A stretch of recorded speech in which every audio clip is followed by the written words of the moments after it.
When you historically look at what happened in Katrina, getting folks evacuated was a huge problem. There really wasn't an organized mechanism in place to get the citizenry evacuated out of harm's way. Now there is. You know, there's been a significant improvement done in highway capacity, and specifically those segments in and around New Orleans and the North Shore, you know, I-10 there in Jefferson Parish, and of course the twin spans going across Lake Pontchartrain. You know, we've now added additional lanes, and certainly the improvements that we've done on I-12 and the North Shore, and the capacity improvements here in Baton Rouge all work toward providing us additional resources in order to allow people to evacuate more orderly.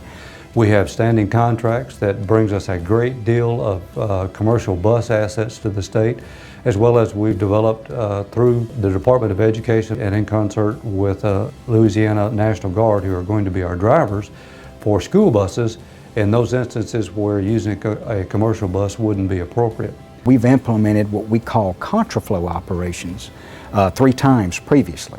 Once in 2004 for Hurricane Ivan, and of course Hurricane Katrina in 2005, and then in 2008 Hurricane Gustav. In each one of those evacuation actions, you know, we've learned from things that we did well, obviously things that needed to be improved. Really, in a way, the doing part in an emergency response is, in many respects, it's the easy part. It's preparing for an emergency to make sure that everyone knows what is being going on the left and right, what your sister agencies are doing, what local officials are doing, and what even federal officials are doing. The Motorist Assistance Patrols is a program that we run during normal operations, normal business hours of a given weekday in our major urban areas, Shreveport, Baton Rouge, and New Orleans.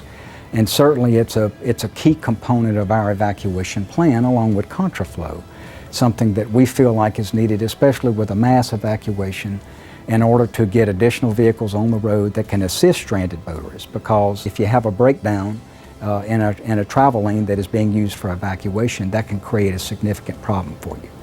Certainly I would say that the public is much more connected in 2015 than they were in 2005. What resulted after the evacuation of Hurricane Katrina, the administration saw the importance of establishing traffic management centers in order to be able to become sort of a clearinghouse of being able to gather real-time information and to be able to get that out to the public as quickly as possible.